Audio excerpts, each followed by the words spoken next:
The Great American Civil War raged on battlefields from 1861 until 1865.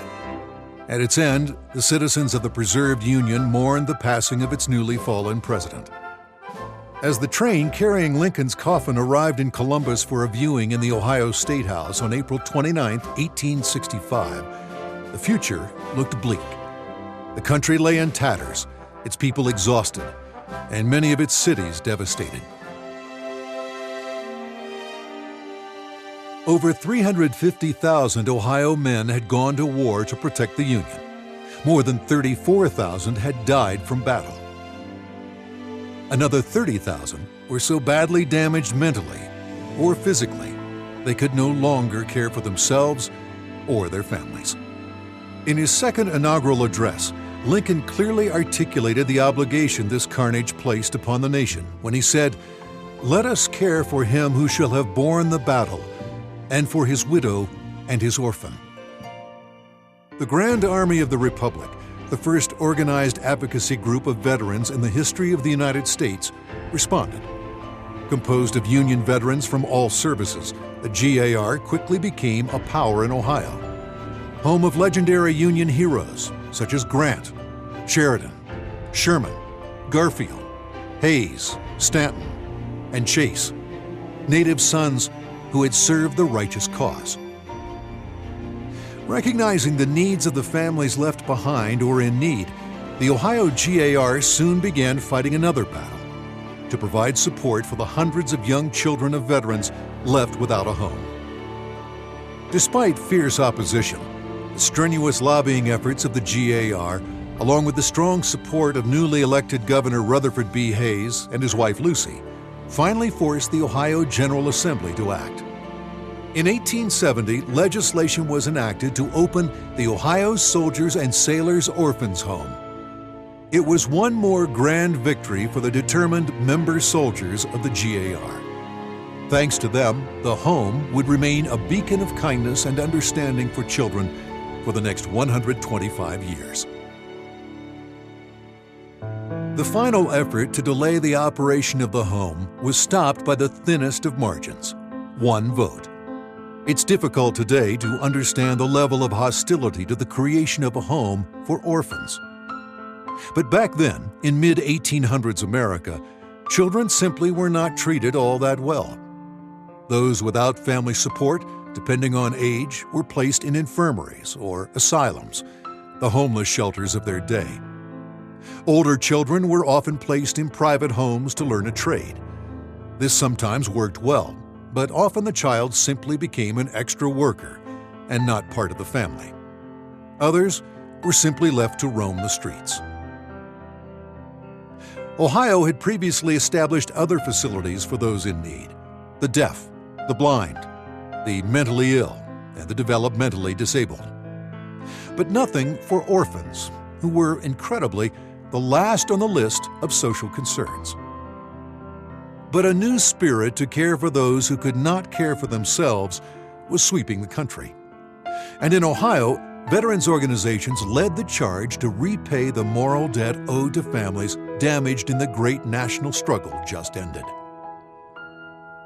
On August 24, 1870, 125 children and a few employees walked to their new home a mile south of Xenia from temporary quarters downtown. As they climbed the winding road up the hill, they carried the few material possessions they owned. For these children and those who would follow, everything was about to change.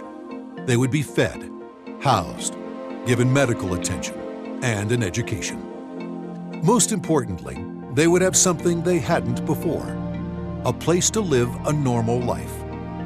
Joe Morris, son of a Civil War veteran, was one such child. I was brought to the home by an aunt, my mother having died in childbirth, and literally left on the doorstep at age 5. Joe Morris. In the beginning, there were 3 cottages and a temporary administration building, which served as employee housing, dining hall, kitchen, and school.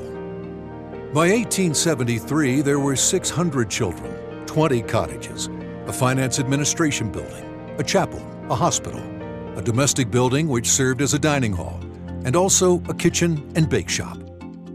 Farming had started, and a barn and farmhouse were part of the campus. By 1900, the number of children had increased to approximately 1,000. Olga Brummagem, class of 1901, was grateful to be one of them. All my dearest memories are of the home. A child in school there, graduated there, courted there, and married there. Olga Brummagem. By 1914, the Ohio Soldiers and Sailors Orphans Home had a campus of nearly 500 acres, housing dozens of administrative, educational, vocational, and residential buildings, as well as a working farm, orchard, and lake. It had become one of the grandest and most successful social experiments of the 19th century. In some ways, it was a product of the times, but the home was different and unique in one special way. Children came to the home throughout most of its history because their remaining family members wanted them there. They were not placed by a government agency. They came not because they were poor, or because they had a painful home life, or they were troublesome. They came because they had a right to be there.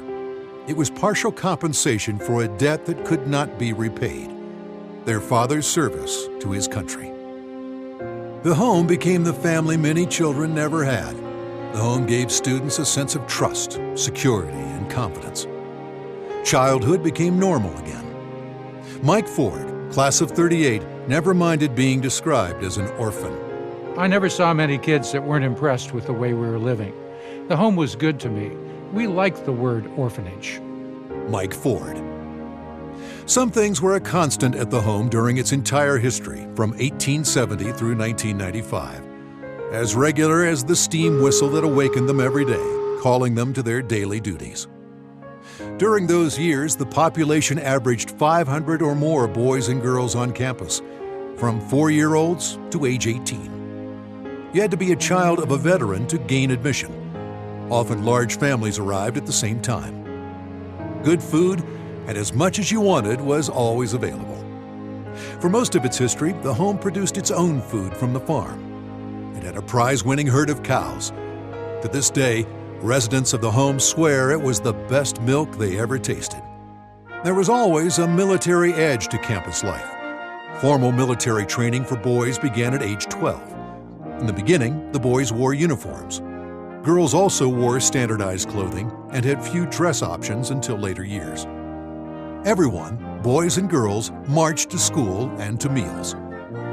The Home Cadet Band was a particular point of pride. Some believe it was the first high school band in America. From the early 1870s, parades, led by the band, were held each Sunday during the spring and fall. Area citizens attended concerts held in the campus band shell.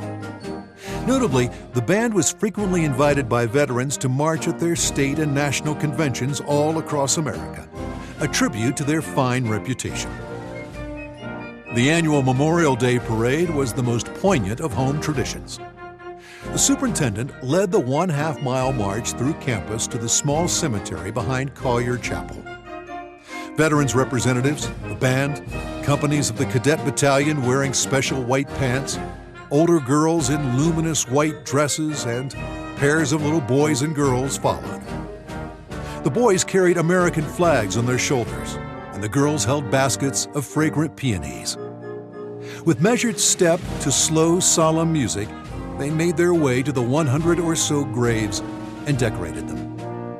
After student recitations of the Gettysburg Address and Flanders Fields, an important dignitary spoke. It was an event forever seared in the memories of those in attendance. From the outset, African Americans were accepted, and they participated in all student activities, although housing was segregated until 1962. Still, the home, to its credit, changed to match the times. Employees always lived on campus and were part of student life after their work hours. The employee commitment was real and appreciated by the children. Students received both an academic and vocational education. The idea of a dual education was very new. The home was an innovator of the concept. The children were in school all day, a half day in academic classes, and a half day in a trade they chose. The concept recognized that students would need a way to support themselves after graduation. Religion was always an important part of growing up at the home. The chapel was one of the first buildings constructed. Sunday services were mandatory. Prayer was offered at each meal. Services were Protestant and non-denominational. Catholic children attended services downtown. Events at the home were chronicled by a newspaper or magazine published on site. Christmas was always a magical time at the home. The entire campus was decorated inside and out. The day began in the large dining hall, decorated with 7 Christmas trees ablaze with lights. After a special Christmas breakfast, the lights were dimmed and the choir entered. Choir members carried lighted candles, singing the home's own Christmas carol, first performed in 1887. Gifts, abundant in number and many donated and wrapped by the good men and women of veterans groups, were then opened to the delight of the children. This was followed by a service of thanks in the chapel and a turkey lunch. Then the children who had extended family were allowed to leave, while those who remained were kept busy in fun pursuits for the remainder of the day. No wonder Christmas at the home remains a fond memory to those who experienced it. Finally, veterans organizations always supported the home. First, it was the GAR and the Women's Relief Corps. In the 20th century, the Veterans of Foreign Wars and the American Legion took up the torch, and other veteran organizations followed. They also served as an effective lobbying force at the State House for the good of the children. Those who benefited appreciated the devotion. Lester Anderson, class of 1956. For the first time in my life, I had a bed to myself. I love this strange but wonderful place. Lester Anderson. A wide variety of activities followed for a well-rounded childhood and made it special. This self-contained community had its own newspaper, band, choir, hospital, church, laundry, tailor and shoe shops, greenhouse, swimming pool, movie theater, scout programs, 4-H, rifle team, drama programs, summer camp, and Orphans Den, where boys and girls could socialize. And the sports teams were legendary, often competing with and defeating much larger regular schools. For example, the track and field squad won 6 state championships. The 1937 and 1941 football teams not only remained unbeaten for the year, but were never scored upon. And for one unbelievable stretch, the 40, 41, and 42 cadet football teams ran off 26 victories in a row. Yes, for 125 years, from 1870 to 1995, on a vast campus that offered so much for so many, the home provided a lifeline for over 13,500 children. It faced many challenges through the decades: epidemics, fires, tornadoes, and political and social challenges. Through it all, the home persevered for the sake of its children. Some thought they owed their life to it. Laura Perdue, class of 1981. My brother once said, "The home changed your life, and it turned you around." I told someone that if it weren't for the home, I don't think I'd be alive. Laura Perdue. The lives of these children and the place the home holds in their hearts are remembered near or on every 4th of July when the Association of Expupils gathers on the grounds for their annual reunion. The memories of those who were here are felt in this small graveyard, the tombstones worn with age, and also in this museum located on the former grounds. As you look around, it takes little imagination to still hear tiny girls laughing in the Peter Pan cottage. See sweethearts sharing secrets with each other on the main campus. Hear the band's music waft across the grounds. Watch the battalion proudly march. Hear the cheers rise from the football field. Or observe a student proudly stand to receive their high school diploma. But even more extraordinary is to realize that this traditional, conventional, typical, ordinary childhood was made possible by an institution, a remarkable institution, and that for many, it was the only childhood they would ever know, a normal childhood. Bill Siobhan, class of 1955. In certain weather in the morning, I go outside and the smell of the grass, the air sends me back. It is summer, a nice day, and I get the feeling of well-being. I'm 10 years old again, at the home, my home. Yes, there will always be a home.